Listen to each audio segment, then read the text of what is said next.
Fala pessoal, tudo bem? Estamos aqui em mais um novo episódio, episódio 3 do nosso podcast Forecast. Eu sou o Júnior Dias. Eu sou o André Ramos. E hoje a gente está com um tema muito bacana. Hoje a gente vai falar sobre direito empresarial. Estamos aqui hoje no Farias Brito, aqui na plataforma do Farias Brito de podcast, aqui no Iguatemi. É uma plataforma bem bacana, onde a gente pode vir gravar, onde você pode agendar e vir. É 100% gratuito e vale super a pena. Hoje a gente vai falar sobre direito empresarial. Estamos aqui com um convidado, Jacques Araújo. Olá. Ele vai falar um pouquinho hoje sobre direito empresarial, o que é que o direito pode interferir na vida das empresas e das pessoas, obviamente. E hoje a gente vai debater sobre um tema muito bacana que está crescendo muito também com relação à sustentabilidade. Jacques, por favor, se apresente para o pessoal.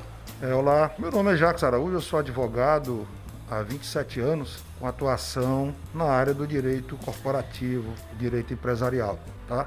E eu quero inicialmente agradecer o convite e inclusive elogiar pela escolha aqui do estúdio, muito bacana aqui do FBI 10, né, aqui no Iguatemi. Muito legal mesmo.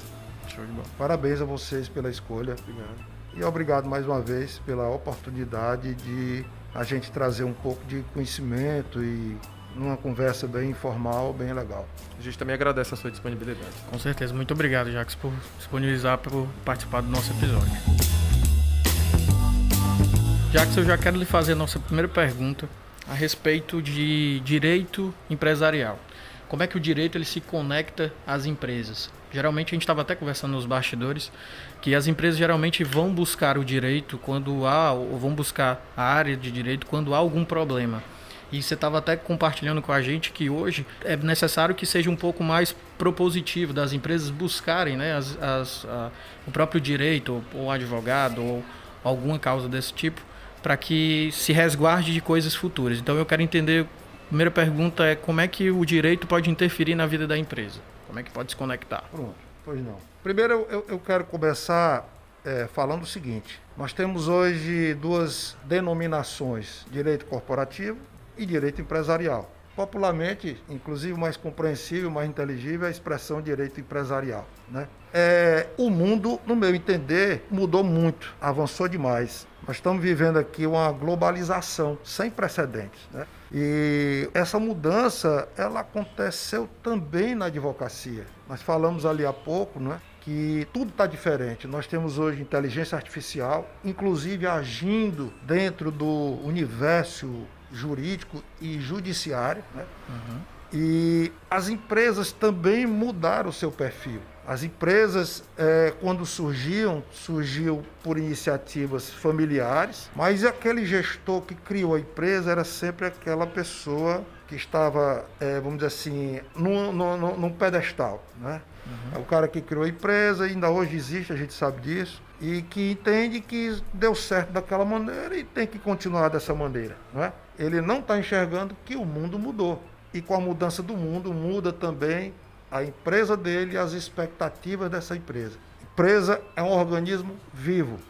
A empresa é uma ficção jurídica, mas ela é uma pessoa. Ela é uma pessoa de direitos, deveres, responsabilidades, né? A gente cria uma empresa para gerar riqueza. Isso é o primeiro ponto e é essencial. Não existe empresa criada que não seja para gerar riqueza.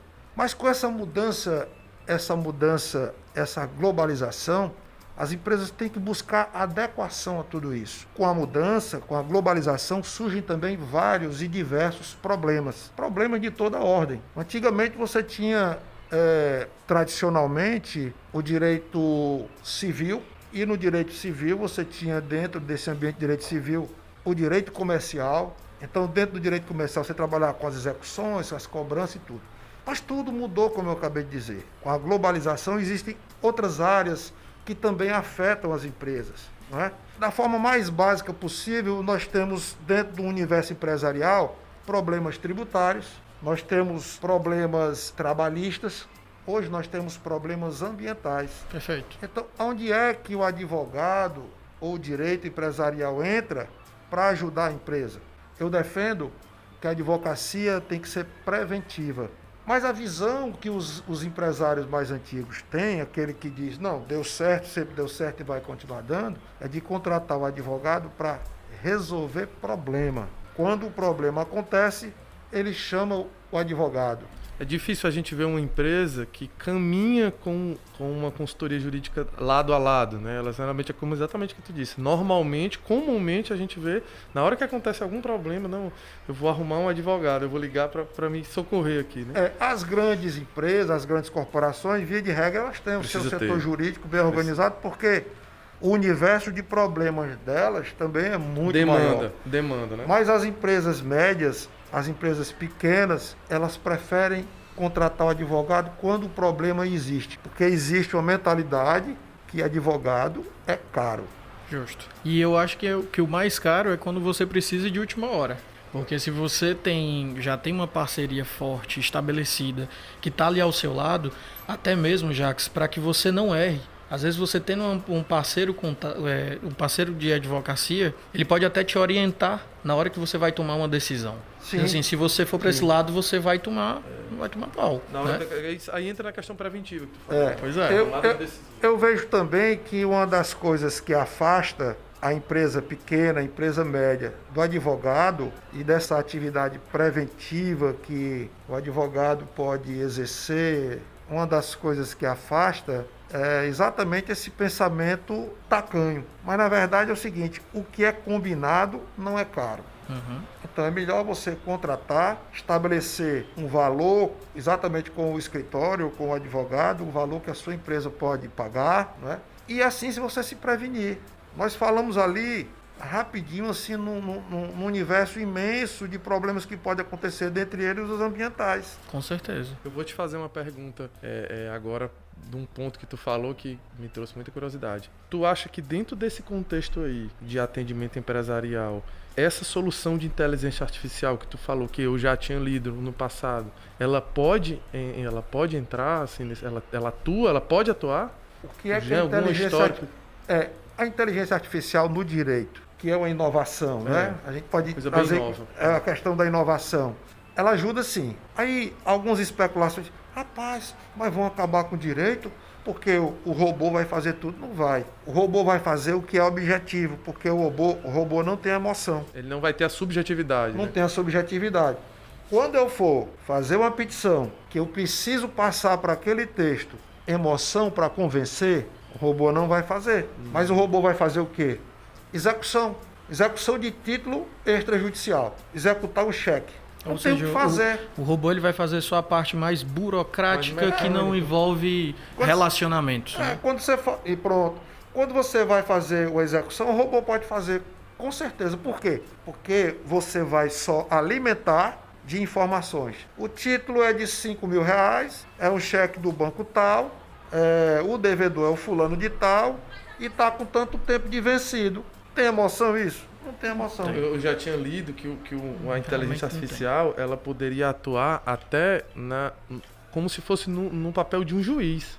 Assim, isso em testes, assim, foi até uma pesquisa nos Estados Unidos, como se ele analisasse um caso, uma situação, porque você tem o caso, você tem as leis, e ele meio que analisava esses parâmetros e dava um resultado. Só que é como tu disse, é uma coisa, não tem nada de subjeção, aí não tem emoção, não tem muitos parâmetros para. Eu não vi muita. Bora lá, vou voltar à execução. Eu acho que pode. Pode, naturalmente. Porque não tem emoção. É mecânico. Tem subjetividade, é objetividade. Então, acho que pode sim. Já que deixa eu te perguntar uma coisa. Dentro do direito empresarial, assim, você que está envolvido dentro de várias empresas, você falou já da sua história, você vê que, obviamente, as empresas que têm uma gerência, uns gestores mais familiares são as que mais dão problemas. Isso historicamente. São as que mais correm risco. Isso. Por quê? Porque eu como consultor, eu vejo muito isso. A gente até compartilhou ali fora. A maioria das empresas que são familiares, muitas vezes a linha de sucessão não está preparada para gerir bem a empresa. Então, às vezes, tem um cara que é o eu empresa, que criou a empresa, ele é o máximo, ele está lá, centralizador. Ah, não, mas eu criei a minha empresa no ferro e a força, e aí eu tenho meu filho vai cuidar da empresa. Aí o cara passa, o filho, muito tempo sem fazer nada, vai para a empresa do pai, faz uma coisa ou outra e espera a sucessão. E quando vem a sucessão, fracassa. Eu, mal comparando, isso é igual a história do pai que queria que o filho fosse médico, mas o filho queria ser artista plástico. Aí o filho fez a medicina para agradar o pai. Quando ele terminou a faculdade, ele entregou o diploma para o pai e disse, pronto, pai, agora eu vou fazer o que eu quero. Né? Então, assim, na empresa, o pai, quem tem que suceder é você. E o cara não tem, eu não digo nem capacidade, mas não tem, como eu diria... Ele não sente aquela vontade, aquela né? vontade de ser empresário, não é? Eu conheço situações assim. Eu até perguntei para um garoto que foi namoradinho da minha filha. O pai dele é meu amigo, é empresário, dono de transportadora. Cara, tu não vai trabalhar com teu pai? Aí ele chama de tio, né? Não, tio, quero não. Tá fazendo direito. Digo, eu fico feliz que você tá fazendo direito, mas normalmente, né? Natural, né? É natural o filho suceder o pai. Mas vamos lá, essa questão é muito delicada. É muito delicada mesmo. E 90% das empresas brasileiras ela tem origem familiar. Então, assim, o que é que acontece, e notadamente com as empresas menores, né? Quando a sucessão não é pensada, não é planejada, ela tende à morte. Tu não acha que às vezes falta uma tomada de decisão racional, tipo assim, do diretor, do gestor da empresa olhar e dizer assim, meu filho não tem condições, de esquecer a parte emotiva, meu filho não tem condição de assumir, ou de assumir esse setor, ou de assumir a empresa, e ir para a parte racional mesmo, porque a empresa, você disse, a empresa tem que gerar lucro, ela tem que dar lucro. Então, será que se eu colocar ele vai conseguir dar o resultado que a empresa espera, né? Que os negócios esperam, que os clientes esperam? Eu acho que falta isso também, né? Vai muito pela emoção, né? E a empresa, a gente acabou de falar, ela foi criada para gerar riqueza, gerar lucro. Então, ela tem que ter longevidade. Se a emoção tiver maior peso, maior peso, mais força do que a racionalidade, realmente essa empresa tende ao fracasso, né? Então, o que se está se fazendo hoje? Em razão de todas essas mudanças que a gente já falou, dessa globalização e esse universo novo de problemas que podem ocorrer, hoje o que está se fazendo é o planejamento sucessório. E quando a gente fala de planejamento sucessório, a gente pensa logo em herança. Patrimônio, sim. O cara que tem muita grana... Não deixa de ser. Não deixa de ser. O cara que é empresário, que passou a vida toda construindo um grande patrimônio, ele naturalmente ama aquilo que ele construiu. E quando ele ama, ele não quer ver acabar. Como dizia o avô do Homem-Aranha, com grandes poderes vem grandes responsabilidades. Não vem vem só o poder, não. Vem as responsabilidades também. Então, o que está se fazendo hoje? Está se fazendo um planejamento sucessório. Faz um planejamento sucessório patrimonial, usando e de forma legal, de mecanismos jurídicos que possam evitar problemas futuros. Porque fazer planejamento sucessório é trocar expectativa por realidade, né? É você trocar expectativa por realidade. Ou seja, puxa, eu vou fazer o planejamento aqui para dizer com quem vai ficar determinados bens, ações, prédios, etc. Aí você faz o planejamento sucessório patrimonial. Eu quero que esse prédio fique com fulano, ciclano, ou então, hoje existem as holdings familiares, né? Ou seja, todo o patrimônio da família vai ficar ali naquela empresa. E com isso aí você evita o quê? Inventário custoso, litigioso, porque quando você lida com muitas coisas, quando chega o momento de dividir, né, por herança, porque o autor já faleceu, então aí vem os problemas. Aí briga de irmão com irmão. A complexidade de um processo desse é muito grande, né? É muito longo, grande, né? Então, hoje nós temos duas situações de inventário. O inventário litigioso judicial, que acontece ou por desentendimento, por litígio, ou porque existem menores, né, incapazes no meio. Quando não, o inventário pode ser administrativo, feito em cartório, mais rápido, mas todo ele é oneroso. Financeiramente oneroso. Quando se faz o planejamento sucessório patrimonial, se evita inventário, se evita pagar um ITCMD muito elevado. Já está tudo previamente acertado, resolvido. Não, e outra coisa, interessante, eu não sabia disso não. É até positivo assim, para que a empresa sobreviva, até porque com essa questão da sucessão, você planeja exatamente quais são as etapas sucessórias. Você estava falando agora, eu estava me lembrando do livro do Abílio. O Abílio ele fala muito sobre essa questão da sucessão quando ele saiu. E ele queria muito que a filha dele ficasse sob o comando do Pão de Açúcar. Ela ficou durante um período como diretora, mas ela nunca assumiu como CEO. E ele queria muito passar isso para ela. E trazendo agora para a realidade das PMEs, que são as pequenas e médias empresas. Às vezes o cara tem aquela mentalidade ainda muito bruta, que isso ainda é muito particular das pequenas e médias empresas, de que, não, eu vou deixar que meus filhos dividam em as partes, eles é que se virem. Eu ouço muito isso às vezes. Eles que se virem do problema que vai vir por aí que eu já vou ter morrido. Tem essa metade assim, mas depois que eu morrer, depois que eu morrer, eu não quero nem saber. Ficou. Que ficar, ficou. Quem dividir, dividiu, eu já vou estar morto mesmo. Mas eu acho que legal é não deixar problema. Né? Não, justo. E eu acho isso até interessante esse ponto que você está trazendo, até para que, obviamente, deixe a empresa sobreviver. E segundo, você mantém um ambiente familiar saudável. Organizado. Aí Organizado. o que acontece? Quando você fala planejamento sucessório patrimonial, né, você faz utilizando instrumentos jurídicos. Você faz através de doação, de testamento, etc. Você deixa tudo organizado. Mas nós temos também o planejamento sucessório empresarial. E aí você vê a questão de gestão, não é?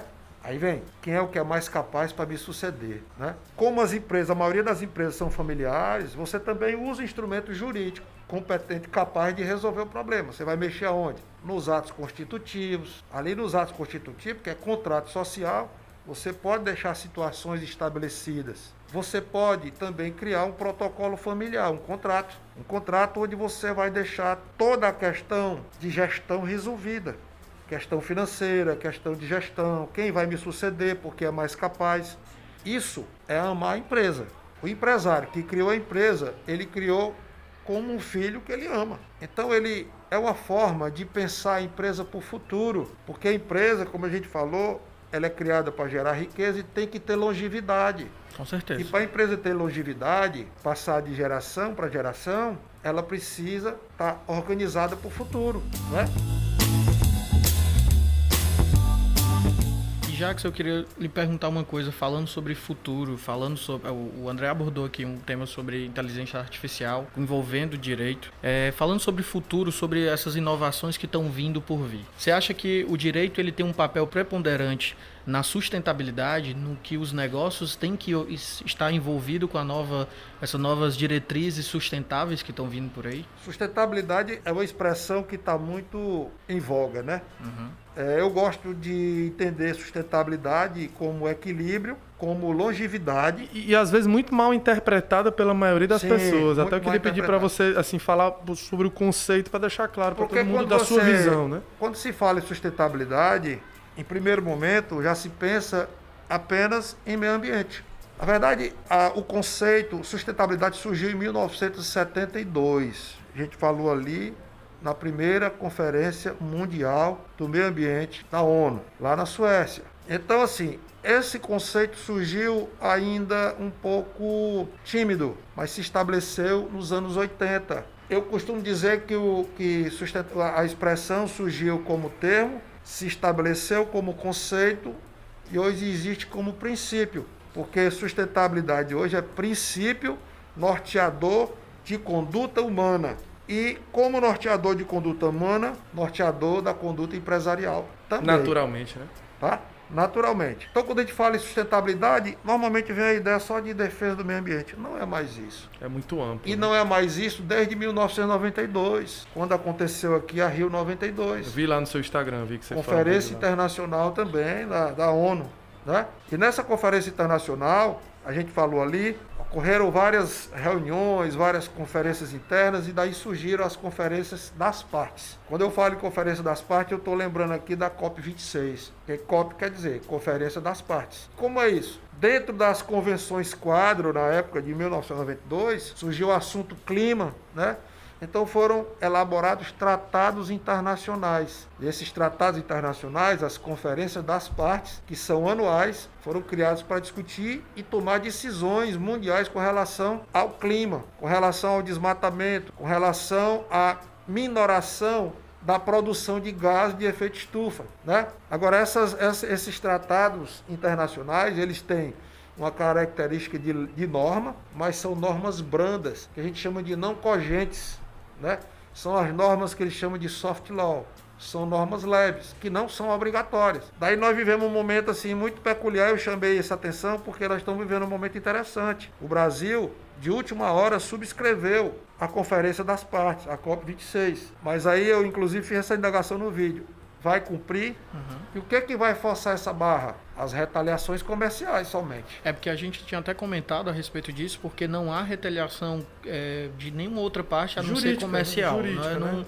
não tem como o Brasil receber uma É. notificação jurídica dizendo assim, você não cumpriu com isso aqui, você está fora. Mas aí, ó, É comercial ou administrativo. os maiores poluidores do mundo são China e Estados Unidos. Sim. Estão tentando se entender. Quem vai sancionar economicamente a China e os Estados Unidos? Justo. Estão maiores tentando parceiros se entender. econômicos Total, E aí não a tem- China já está não tem, né? dizendo, não vou comprar de quem não tiver dentro dos critérios de ESG, de sustentabilidade. Né? E aí hoje existem já certificações, as ISOs da vida.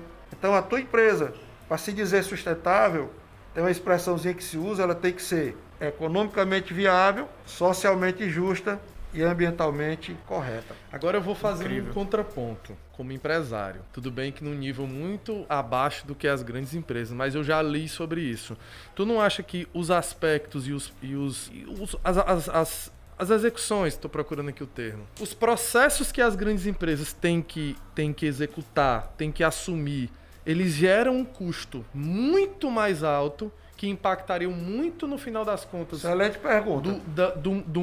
do que a gente está vendo, de um demonstrativo financeiro. Poxa, eu tenho essa linha de processos aqui convencionais, mas a partir de hoje eu vou seguir uma grande empresa, digamos, uns parâmetros mais sustentáveis e tudo. Tu não acha que isso tem que ser ponderado, os impactos financeiros dessa mudança? Sim, aí é o seguinte, hoje o que se entende é que quando você adota os critérios de ESG, em função inclusive do peso que tudo isso trazendo hoje, você pode agregar valor ao seu produto lá no final. Porque o grande fiscal de tudo isso hoje se chama consumidor. O cliente. Hoje, você vai ao supermercado e você olha a etiqueta, você olha a embalagem, né? E aí tem a questão da rotulação ambiental, né? E aí você tem as certificações, etc. Então, hoje, já tem gente que diz assim, cara, eu só uso orgânico. Por quê? É mais saudável. A gente que gosta de atividade física prefere o orgânico do que o convencional, né? Então você tem que pensar, e foi importante você falar isso, André, porque isso é o pensamento do senso comum. Todo mundo pensa isso, cara, mas isso vai dar um custo lá em cima, mas você vai agregar valor lá na ponta. Hoje tem empresa... Pensar no longo prazo, né? É a longo prazo, claro. Hoje tem empresa aqui do Ceará, falei para você, que tem um departamento de sustentabilidade fortíssimo. Investiu milhões em maquinário para poder trabalhar com um perfil, com um plástico mais fino, para poder tirar dos lixões um excesso de plástico. Interessante. Entendeu? Gerar menos impacto ambiental. E tem mais um detalhe. Hoje tem uma coisa chamada balanço social. Esse balanço social pode ser agregado ao balanço financeiro. Eu já vi o dessa empresa. Ele traz o balanço financeiro, todo o balanço financeiro, traz o balanço social, do que foi feito em termos de sustentabilidade. E quando você fala em sustentabilidade, como eu falei, a gente não fala mais só em meio ambiente. Sim. Você fala em meio ambiente, você fala em economia e você fala em social. E social. Porque a empresa hoje, ela para ser bem vista, ela tem que ter responsabilidade social. Ela tem que cuidar do que se chama de stakeholder. Stakeholder vai desde o acionista até o consumidor, né? Todas as partes interessadas. são né? personagens do interessadas, negócio, né? todas as partes que de uma forma ou de outra influenciam ou são influenciadas pela existência daquela empresa. Então o stakeholder é o acionista, mas é também o fornecedor, é o consumidor e é toda a comunidade que está em torno da empresa. Toda a cadeia, né? Toda a cadeia. Tudo isso tem que ser pensado. Bacana. Né? Muito Tudo bacana. tem que ser pensado. E sobre essa questão realmente desse senso comum de pensar que é mais caro ir pro sustentável, vamos dizer assim, isso com certeza, Jacques, está com os dias contados. Até porque a gente vê isso hoje nos jornais, a gente vê em revistas, o quanto a sustentabilidade ela vai nos salvar para frente, para o futuro. Todos nós vivemos dentro de um planeta, ninguém vive de uma bolha. Isso em dois sentidos, né? Vai nos salvar para que a gente evite aqui uma hecatombe planetária, né? Com certeza. E salva as empresas também economicamente, porque a empresa, quando ela adota o conceito de sustentabilidade, ESG, ela se mostra equilibrada. É a empresa que tem equilíbrio e ela é bem vista pelas pessoas que compram ações, né, nas bolsas de valores. A primeira bolsa a lançar o índice, né, de metrificação de empresas sustentáveis foi a Dow Jones. Nós temos aqui a B3, já tem o ISE e já lançou outro índice agora. Sim. Para metrificar as empresas. Isso, a gente estava falando, onde é que a empresa ganha? Vai ganhar no valor das ações dela. Né? Tem algum tipo de ganho de incentivo fiscal ou de alguma outra forma? A questão de incentivo fiscal também é um instrumento, né? É também um instrumento de incentivo. Né?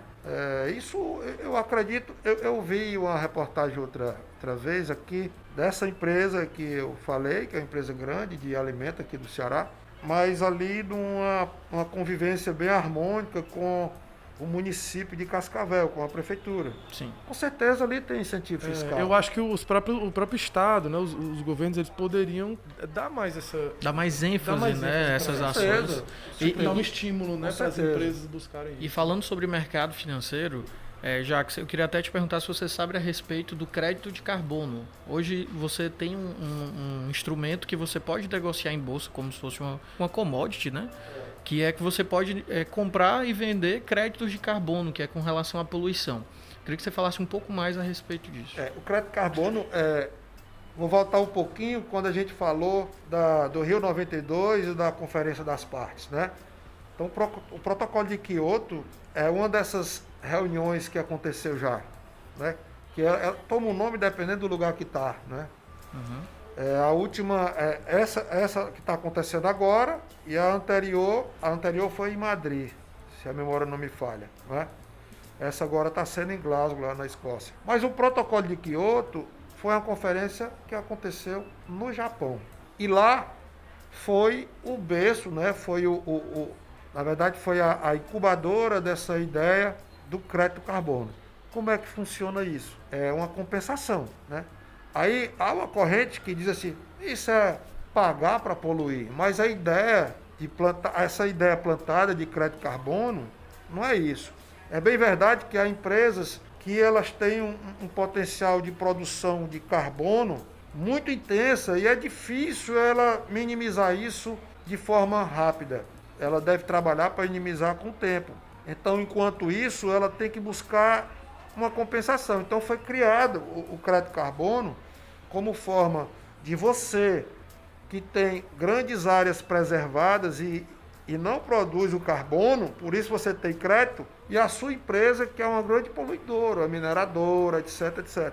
Então, você compra os créditos que você tem para poder você se sustentar aqui como empresa, à medida que você vai também minimizando. Não deixa de ser uma metrificação também, né? Porque o cara que gera mais crédito de carbono, ele meio que metrifica que ele É preciso que a gente diga também, que a gente esclareça, que o efeito estufa, na verdade, é um fenômeno natural. Ele existe. Se não existisse, a gente não tinha vida na Terra, porque a Terra era congelada. Mas o que está acontecendo? A gente começou a produzir coisas, né, produtos que também produzem gases que potencializam o efeito estufa, né? Daí a gente está com problemas climáticos sérios e tudo isso interfere no ambiente como um todo, porque o planeta, existe até uma teoria acho que de um inglês, que é a teoria de Gaia, né? Gaia quer dizer terra no grego. Então ele diz que o planeta é um organismo vivo, né? O planeta ele se resolve. O que acontece é que o homem, com o advento da Revolução Industrial, né, no século XVIII, a gente começou a produzir cada vez mais, aumentando, o consumo aumentou e foi produzindo mais e produzindo sem métrica, sem pensar no planeta, porque a ideia que se tinha é que o planeta era infinito, né? Abundância de recursos, né? Os recursos naturais eram infinitos. Hoje se sabe que não é. A gente tem problema com água, principalmente, né? A gente tem problema com água. Então, assim, a questão é minimizar os efeitos dos gases do efeito estufa. Lembrando que não é uma carta branca para você... Não é uma carta branca para poluir. Isso. Eu diria que é um instrumento, né? Um mecanismo, porque a partir do momento que você produz gás de efeito estufa, porque a sua empresa ela produz, você não produz e ganha com isso. e você está vendendo crédito para ela e está ganhando dinheiro. E querendo ou não, você está dentro do mercado sustentável. Então, você pode vender o seu produto, inclusive até que eu estava até lembrando aqui agora, eu vi não sei se foi na Irlanda do Norte, foi na Geórgia, que tinha alguns produtos que já vão com símbolo verde. Sim. E produto até mesmo industrializado. Então, o cara consegue realmente vender com um preço agregado um pouco maior porque ele tem os seus custos maiores. Porque, eu trabalho com orgânico, 100% natural, então o cliente está propenso a pagar um pouquinho mais porque ele sabe que aquele produto é 100% orgânico. Hoje em dia com redes sociais também, né, que o cara vai postar, eu me posiciono, eu me preocupo, então tem muito isso, né? Com certeza. Aí você tem as certificações, né? Você tem as certificações, você tem... eu falei a expressão há pouco tempo e acabei esquecendo. Mas o fato é que hoje os produtos, eles, na sua embalagem, né, eles apresentam o que ele tem de sustentabilidade, por que ele está dentro da sustentabilidade, né?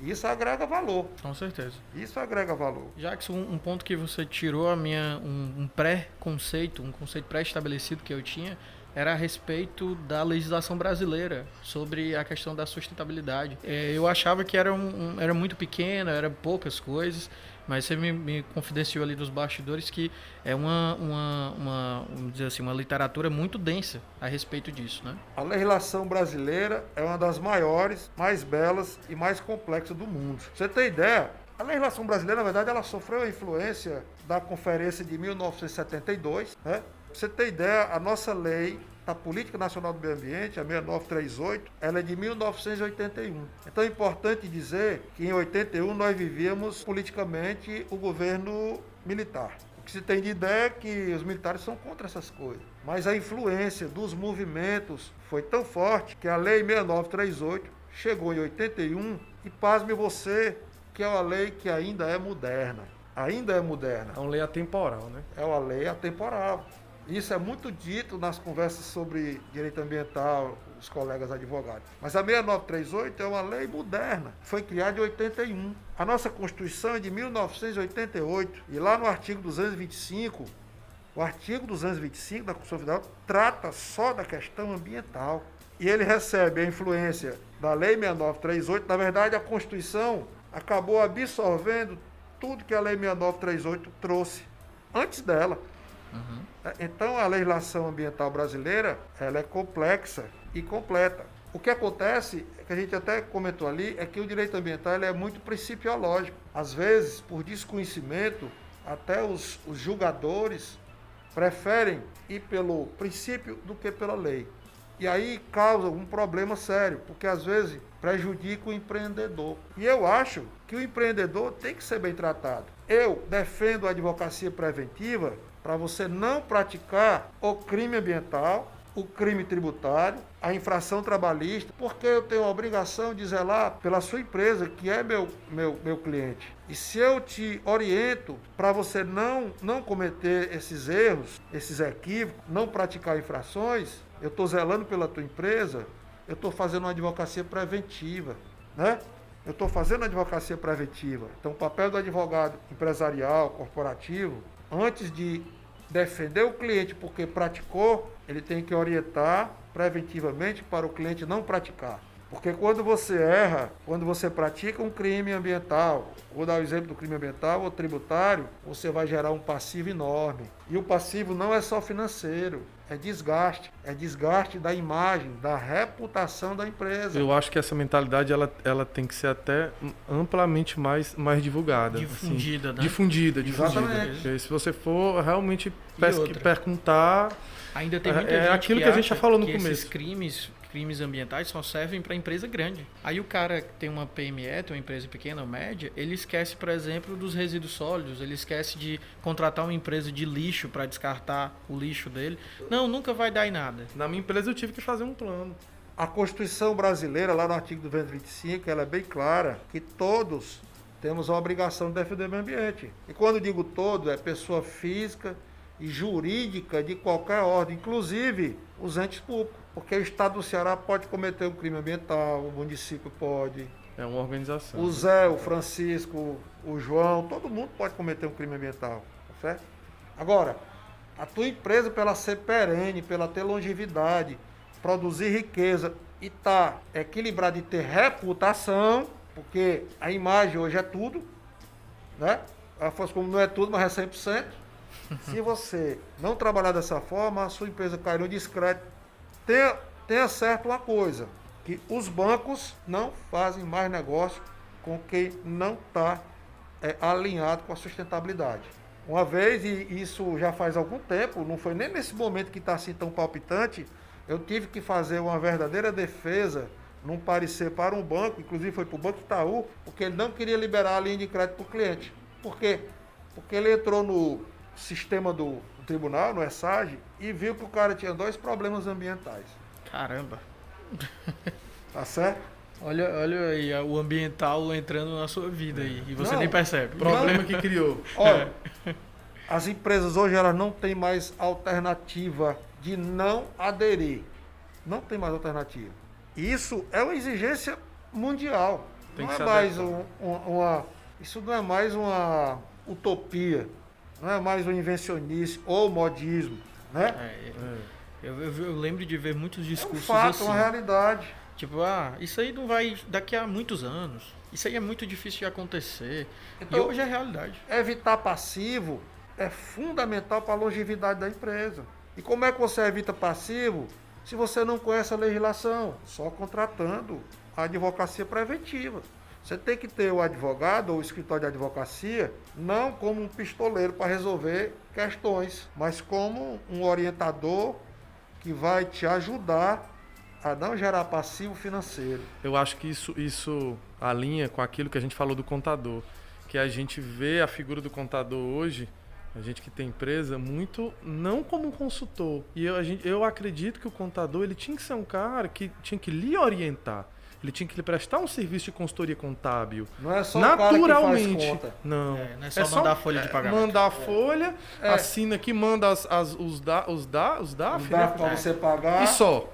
E a grande maioria, eu acredito que seja, não vou dizer uma estatística porque eu não tenho um dado, mas acredito Mas foi que muito legal também você tocar nesse assunto, porque eu acho muito parecido, assim, guardadas as devidas proporções, as atividades. O E eu contador, tenho muitos amigos que são tem advogado que é e contador, tem contador muitos que é amigos. advogado. Muitos amigos. E esse pessoal geralmente trabalha na área tributária, né? Na área Principalmente. tributária. Então, assim, no meu entender, as empresas hoje, tanto faz ser pequena, como média, como grande, gigantesca, tem que trabalhar com a prevenção, né? Tem que trabalhar com prevenção para evitar. Hoje você tem, inclusive, gestão de risco, né? E risco, quando a gente fala em risco, é risco financeiro também, né? É risco ambiental. E hoje aí vem a questão dos compliance, né? Da conformidade com a legislação e tal. Então, a empresa tem que ter prevenção. É como prevenir contra o incêndio, tem que ter um extintor em todo canto. A gente estava falando nos bastidores também a respeito dessa questão dessa questão da preventividade, né? E isso também ajuda você a ter um pouco mais de paz. Eu até estava confessando ali nos bastidores, Sim. meu pai tem uma fábrica de móveis há 35 anos. Então, assim, meu pai, quando teve problema na área ambiental, com SEMAN, com SEMAS, ele ia dormir com a cabeça virada. Então, se você não tem realmente uma orientação bem clara, bem definida, você começa a correr no escuro e você não sabe para onde vai parar. Não sabe? Sabe? E como eu te falei ali, quando você tem problema ambiental, você tem um problema tríplice. Porque quando você pratica uma infração ambiental, você jogou efluente no espelho d'água. Você poluiu lá o corpo d'água. Tu praticou uma infração administrativa, mas praticou também um crime ambiental. Além disso, aí a SEMA ou a SEMA, sei lá o que, vem e te multa. Multa a tua empresa.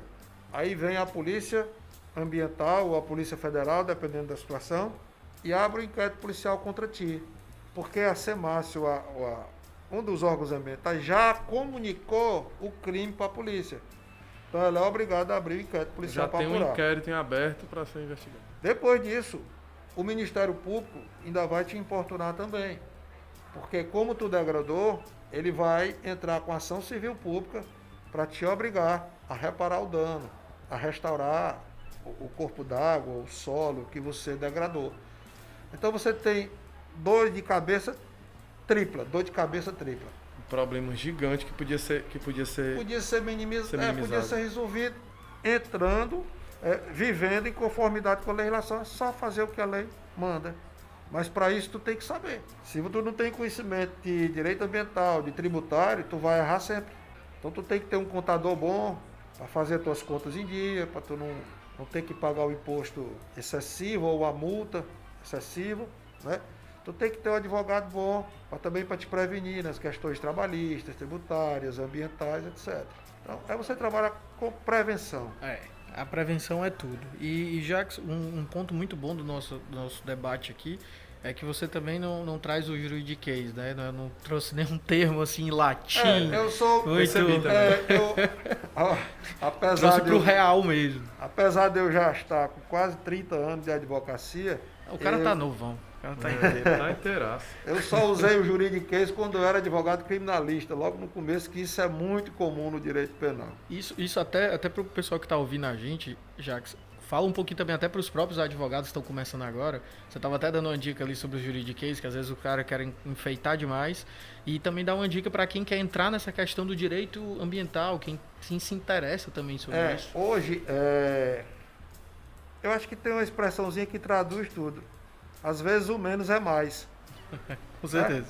Então eu bato muito com os advogados mais jovens, o pessoal que passa lá pelo escritório, que às vezes querem falar difícil demais. Cara, juiz não tem tempo para estar lendo demais. Então você tem que ser objetivo. Então, às vezes você usa uma expressãozinha latina, só para dar uma ilustração no texto, vai lá. Mas quando tu usa sempre, tu cansa e passa pro bobo. Eu tinha um amigo que era um profundo conhecedor da língua portuguesa. Meu amigo demais, nós fomos professores juntos, em escola. Eu dava aula de história e dava aula de português. Bacana. Eu me formei em Direito, ele se formou em Direito também, e ele foi advogado na área criminal.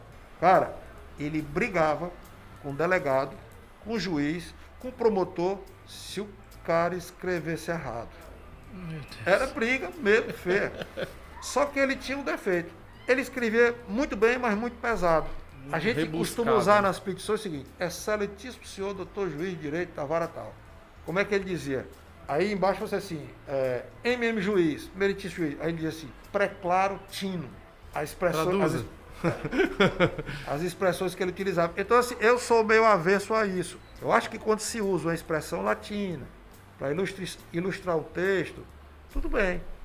Mas o cara escreve pesado demais, fica chata a leitura. A percepção que eu tenho desse tipo de postura é que você afasta das pessoas, de modo geral, o interesse de você entender o direito. Muito bem Porque lembrado, se você encontra um caminho de uma linguagem mais simplificada, até porque nós sabemos que a educação não é um forte da grande maioria da nossa população. FB10 está prestando um grande papel nisso, de uma organização privada que investe muito, né, o Fares Brito, o grupo, mas no nosso país, no grande todo, não. Então eu vejo que isso afasta, e me afastou por muito tempo. Pronto. Depois que eu passei a buscar elementos, foi que eu consegui me aproximar. Foi muito bom você tocar nesse ponto, porque a gente falou isso ali também, né? Sobre a questão do uso do juridiquês, né? Do uso da linguagem pesada. Cara, se eu vou lá te visitar para te conquistar como cliente, eu tenho que tentar me aproximar de ti e mostrar que eu estou te levando é solução, não é? E outra, você não consegue fazer um rapport com o cliente Não se o cliente não consegue. entende nem o que é que você está falando. Isso Sabe, como assim? você não vai ter sinergia, não vai ter sintonia, não vai ter nada. Só cara, esse advogado é muito chato. Tá se achando. Tá se achando. E essa imagem desse advogado pesado é um advogado antigo, mais antigo do que eu. Os caras estavam sempre num pedestal bem mais elevado do que o cliente, era o sabe-tudo, era o cara que sabia tudo. Mas, meu amigo, hoje, advogado é empreendedor, escritório de advocacia é empresa. Então, se eu te quero como meu cliente, eu tenho que me aproximar de ti. É um negócio, né? E te dizer, André, eu estou aqui para resolver seus problemas e muito mais, para te ajudar a não cometer problemas, a não praticar problemas. E não também reincidir. Porque às vezes, se você não tem um suporte, você pode errar de novo naquela mesma ponto. Então, muita gente acha que, porque, rapaz, isso é muito comum na advocacia, principalmente nos mais jovens, que estão começando. Aí você tem que apoiar um monte para poder se afinar. Porque os caras chegam, às vezes, numa prepotência. Você chega numa vara daquela, numa secretaria. Hoje está complicado que não está havendo atendimento presencial. Mas quando você chega passando por cima de todo mundo, o pessoal escondia o processo. Ah, ver aquele advogado é muito nojento. O processo era físico, escondia. O cara tem que procurar. Não é ser um agradável falso, mas ser normal. Né? Eu vejo isso também até no mundo empresarial, Jacques. A minha família sempre tiveram empresa. E aí eu sempre, quando eu entro num cliente novo, que eu vou tratar do financeiro, eu sempre venho esse episódio na minha cabeça. Eu lembro que nas rodas de amigos do meu pai, todo mundo tem empresa, depósitos, distribuidores, enfim. E aí, antigamente, chegava na roda e era o cara mais bambambam, era aquele que dizia que gastava mais. Rapaz, viajei, gastei tantos mil. Rapaz, comprei um carro agora à vista. Não sei o que, não sei o que. Rapaz, comprei uma casa de praia de 1 milhão. Não. Hoje, na roda de amigos dele, o cara que é o mais bambambam é aquele que paga menos. É aquele que consegue fazer negócios com uma pechincha muito maior. É aquele cara que diz assim, bicho, tô fazendo uma poupança lascada. Tô conseguindo guardar muito dinheiro. E isso é uma inversão de valores. Eu acho que é muito até do que você tá falando. Que paga os impostos. Isso. É aquele cara que diz, rapaz, meu irmão, consegui pagar tudo e eu tô fazendo as coisas bem direitinho. Então acaba que como o André bem falou, a questão da educação, quando ela vai chegando, massificando, quando ela vai entrando nas massas de fato, ela vai levando consciência. É questão cultural, né? Justo. É o que eu digo o seguinte, por exemplo, a questão da sustentabilidade, tem que construir essa cultura de sustentabilidade que nós não temos. Você não acha que isso tinha que ser inserido até, quem sabe, na educação de base, que a gente vê que falta muita educação de base, a gente já falou sobre a educação financeira, que é falta. Essa educação sustentável não poderia estar inserida como uma educação de base nas escolas também? E tem. Ou mais estimulada, digamos assim. A lei brasileira, né, ela instituiu a questão da educação ambiental. Então você tem, acho que no ensino fundamental, tem a disciplina de educação ambiental. Eu acho isso importantíssimo porque as crianças já vêm crescendo, se tornando adultos com outra mentalidade. Com certeza. Né? E essas crianças, eu estava dizendo para minha esposa, eu tenho vontade de escrever alguma coisa sobre sustentabilidade a nível de ensino fundamental e médio. Interessante. Por quê? Porque esses jovens que estão nas escolas aí, eles são os empresários da manhã. Notadamente, essas escolas aqui mais renomadas, que a gente conhece, né? Então, são os empresários da manhã. Então, o cara tem que crescer com essa mentalidade da sustentabilidade. Isso é uma coisa tão interessante que, veja bem, a ONU, inclusive, fez despertar no mundo inteiro as escolas executivas, as escolas de negócio, que vêm tratando da questão de sustentabilidade, né? Então, assim, o mundo está globalizado muito rápido, está tudo muito rápido, tudo acontece num piscar de olhos, tem que estar atento às mudanças, né? Tem que estar atento às mudanças. Então, assim, a empresa hoje é sustentável, para usar aquela expressão que eu já usei, ela tem que ser economicamente viável, mas ela tem que ser socialmente justa e ambientalmente correta, né? Jackson, uma pergunta assim até pessoal. Existe algum tipo de, vamos dizer assim, não diria nem traves, mas existe hoje uma legislação própria para ONGs, para associações que busquem fazer sustentabilidade, mas sem fins lucrativos? Existem várias ONGs que têm essa finalidade, esses objetivos. E, na verdade, eu acho que são as que fazem a diferença, porque elas realmente elas fomentam a questão da defesa do meio ambiente, né? Então, uma infinidade de organizações não governamentais nesse sentido aí. Mas existe uma jurisdição própria para elas? Ou existe não? Legislação própria para a instituição dessas entidades, né? Para as fundações, para as ONGs e tal, né? Mas você quer saber em termos de alguma incentivo? Isso, com relação a incentivo, se tem alguma coisa propositiva do Estado para que você ponha... Vou lhe dar um exemplo aqui que aconteceu recentemente, Giovanni até me passou, que o sindicato lá, não foi? Ficou meio triste, porque existia um incentivo fiscal aqui com relação a PIS, COFINS, etc., para as empresas de reciclagem. E numa das revisões que o o STF fez sobre um determinado entendimento, ele acabou por retirar isso. Então o pessoal ficou meio triste. Ele deu com a mão e tirou com a outra, na verdade, né? Então, assim, essas entidades que trabalham com o meio ambiente, com reciclagem, elas têm sim, têm incentivos fiscais, né? Você estava até falando também anteriormente de algumas decisões do STF que às vezes são um pouco dúbias, né?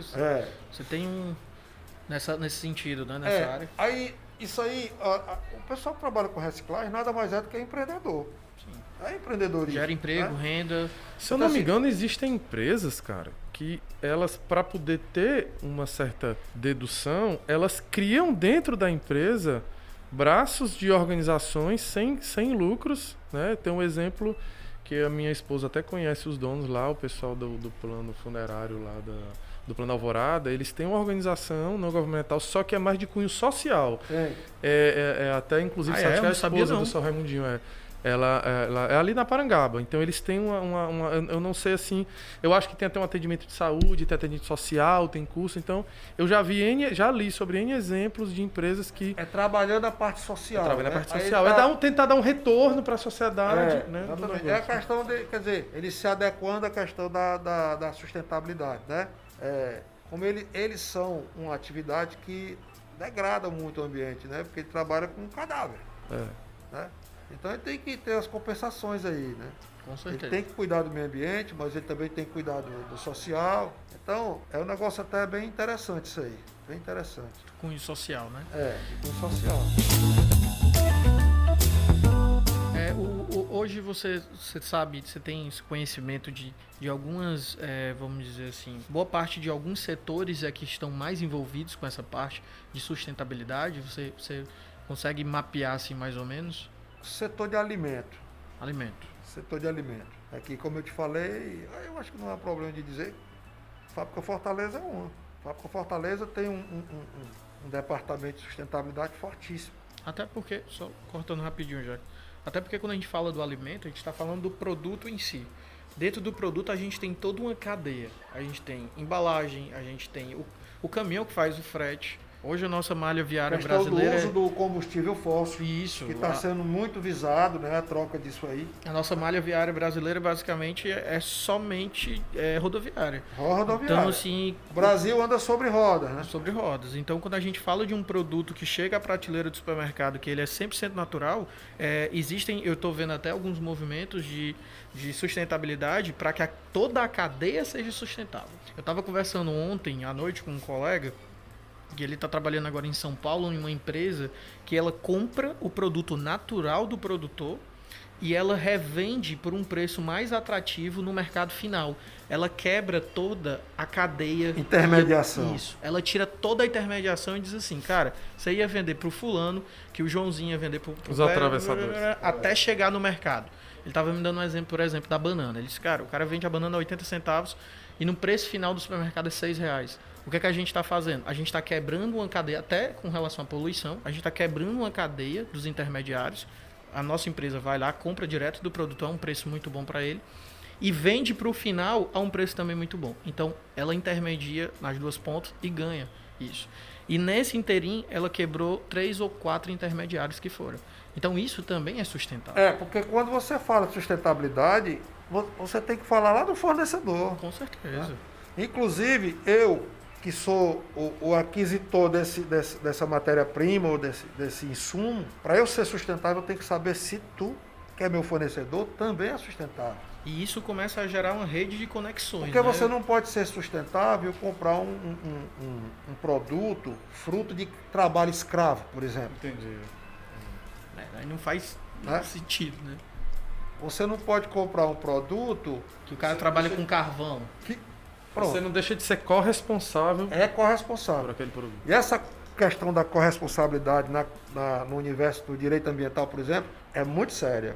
Eu me lembrei uma coisa agora. Você já pegou algum caso, tipo assim, de extrema complexidade de uma causa jurídica, assim, que tipo a empresa realmente não conseguiu, ou já teve algum caso que tu possa contar, sem falar nomes, lógico, que a empresa teve que fechar por conta de um problema desse, assim, realmente foi tão grave que ela não conseguiu. Eu vou te falar o seguinte, eu tenho uma situação ali, esse cara é engraçado, ele adora problema. Ele Ele adora problema? Adora problema. Cara, é empreendedor mesmo. Ele tinha várias máquinas, maquinário, né? De trator, serviço todinho. Ele comprou uma fazenda em determinado local aqui do Ceará. E aí achou que estava fazendo um bem enorme. Saiu desmatando, derrubando tudo quanto era mata nativa. Meu Deus. Ixi, mano. Recebeu a visita do IBAMA, tomou a multa. Recebeu a visita da Polícia Federal, está respondendo inquérito. E recebeu a ação civil pública do Ministério Público.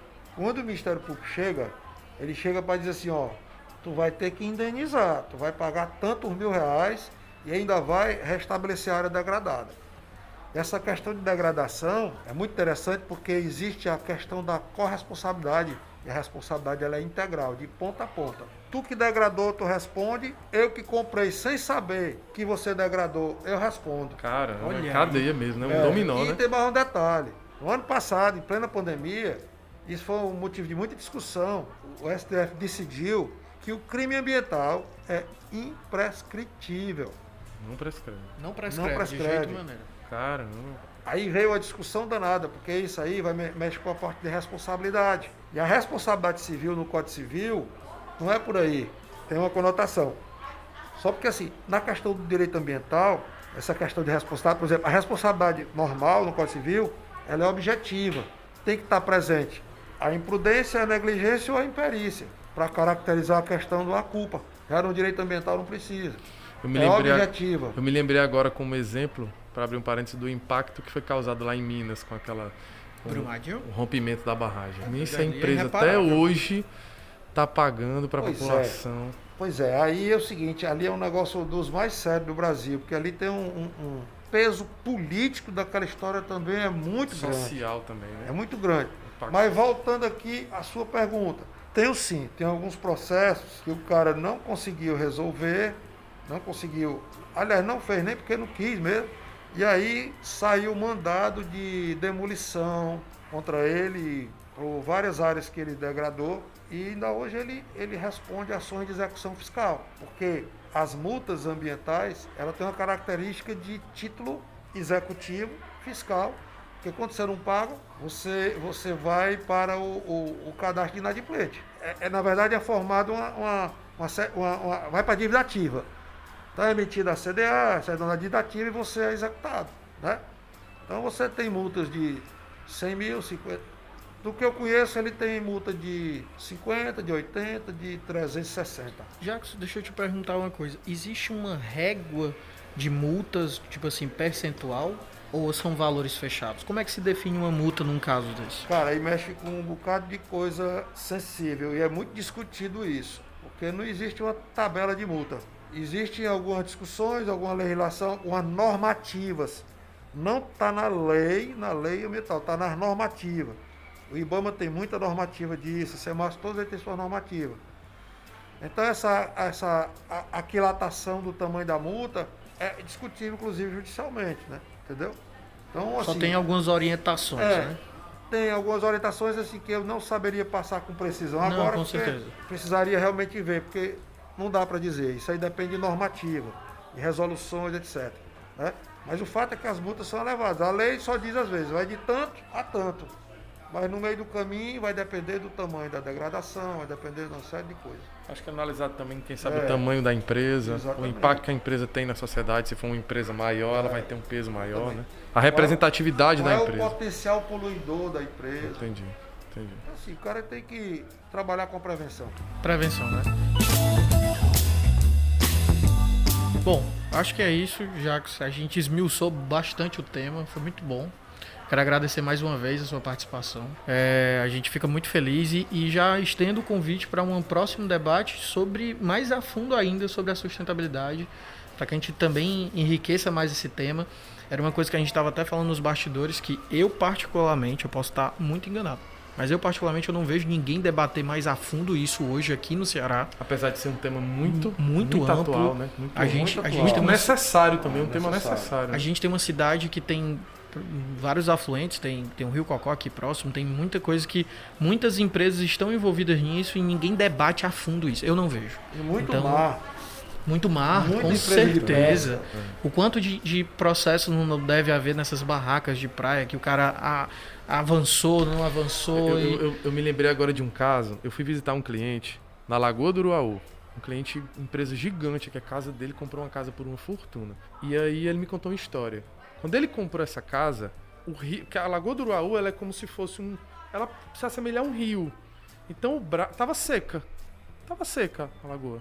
Então ele comprou até por um preço bem baixo a propriedade por conta disso. E todo mundo, poxa, secou a lagoa secou. Um belo dia, um morador, não, vamos sobrevoar o curso da lagoa, do rio. Ele, acho que foi, não sei se foi de helicóptero, se foi de bimotor, eu sei que ele sobrevoou. Pois diz aí que um cara não desviou o curso do rio para a propriedade dele. Como? Ele fez uma barragem, ele represou a água.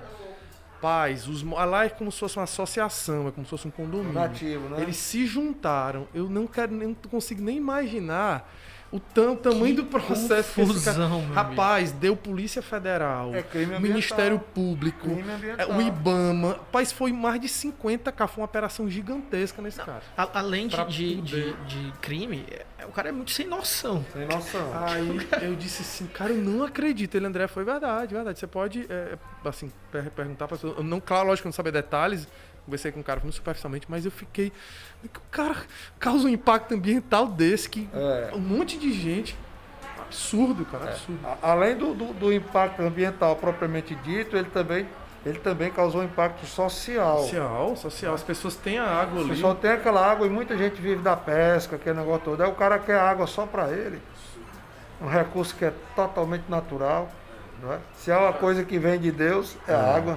Com certeza. Jacques, muito obrigado, né? Reforçando o que o Júnior falou. Muito importante aqui a sua presença para realmente, como é que eu posso dizer, engrandecer o nosso podcast, né? Muito obrigado mesmo. Agradecemos também mais uma vez ao Fares Brito, ao grupo, ao FB Ideias por ter disponibilizado nosso espaço aqui. É muito importante pela essa contribuição, né?